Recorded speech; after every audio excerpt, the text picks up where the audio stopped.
اللہ رب العزت نے ہر امت اور قوم کو کسی فتنہ اور آزمائش میں ہمیشہ مبتلا کیا ہے، جس کی خبر پیغمبروں نے اپنی اقوام کو دی ہے۔ امت محمدیہ کے لیے ایک بڑی آزمائش وحشی اور درندہ صفت قوم کے خروج کی شکل میں لکھ دی گئی ہے، جس کے وقوع پذیر ہونے میں کوئی شک نہیں۔ آخری نبی محمد صلی اللہ علیہ وسلم نے احادیث مبارکہ میں اس فتنے کی خبر نہایت ہی وضاحت کے ساتھ دی ہے۔ اس وحشی قوم کا نام یاجوج ماجوج ہے۔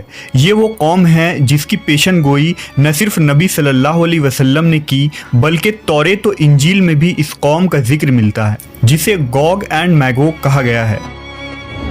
دراصل یاجوج ماجوج حضرت نوح علیہ السلام کے تیسرے بیٹے یافس کی اولاد میں سے ہیں۔ یہ لوگ شمالی مشرقی ایشیا میں زندگی بسر کیا کرتے تھے اور اپنے ارد گرد کے علاقوں پر ہمیشہ وحشیانہ حملہ کیا کرتے تھے۔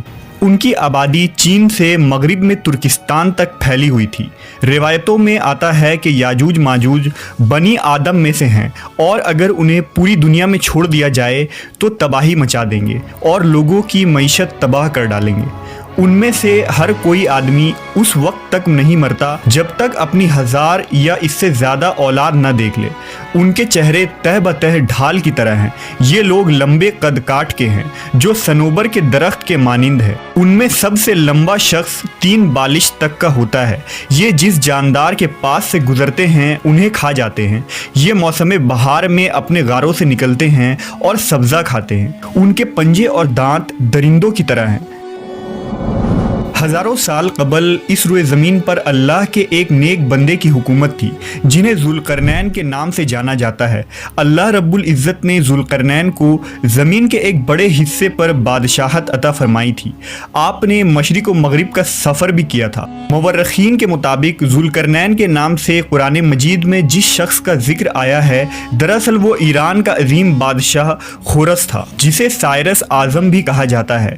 جب حضرت ذوالقرنین نے شمال کا سفر کیا تو آپ کا گزر مشرقی ترکستان اور مغولستان کے علاقوں سے ہوا۔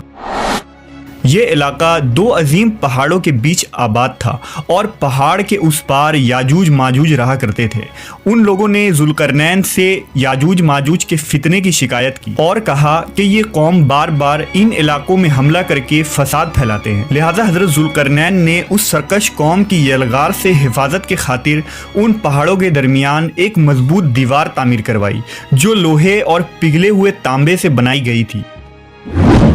تعمیر مکمل ہونے کے بعد آپ نے اللہ کا شکر ادا کیا اور لوگوں کو آگاہ کیا کہ یہ دیوار وقتی طور پر اس قوم سے حفاظت کرے گی، لیکن ہر چیز فنا ہو کر رہتی ہے۔ لہٰذا ایک دن یہ دیوار بھی ٹوٹ جائے گی اور یاجوج ماجوج ان علاقوں سے نکل کر تمام زمین پر پھیل جائیں گے۔ جیسا کہ اللہ نے قرآن مجید میں ارشاد فرمایا، یہاں تک کہ جب یاجوج ماجوج کھول دیے جائیں گے اور وہ ہر بلندی سے دوڑتے ہوئے آئیں گے اور سچا وعدہ قریب آ لگے گا۔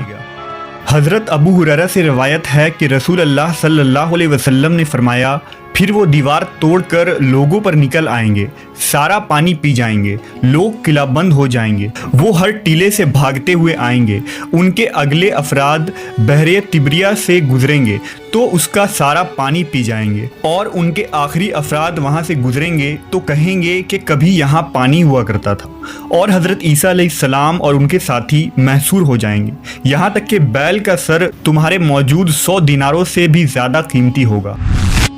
وہ اپنے تیر آسمان کی طرف پھینکیں گے، جنہیں اللہ خون لگا کر نیچے پھینکے گا، تو وہ کہیں گے ہم نے آسمان والوں پر بھی غلبہ پا لیا ہے، جس طرح ہم اہل زمین پر غالب ہیں۔ ایک روایت میں ہے کہ بے شک یاجوج ماجوج روزانہ دیوار توڑتے رہتے ہیں۔ جب وہ مکمل ٹوٹنے کے قریب ہوتی ہے تو انہیں سورج کی شعاعیں نظر آتی ہیں۔ اتنے میں ان کا بڑا کہتا ہے، چلو باقی کل توڑیں گے، تو اگلے دن اللہ اس دیوار کو پہلے سے بھی مضبوط بنا دیتا ہے۔ جب ان کی قید کی مدت ختم ہو جائے گی اور اللہ انہیں لوگوں کے سامنے ظاہر کرنا چاہے گا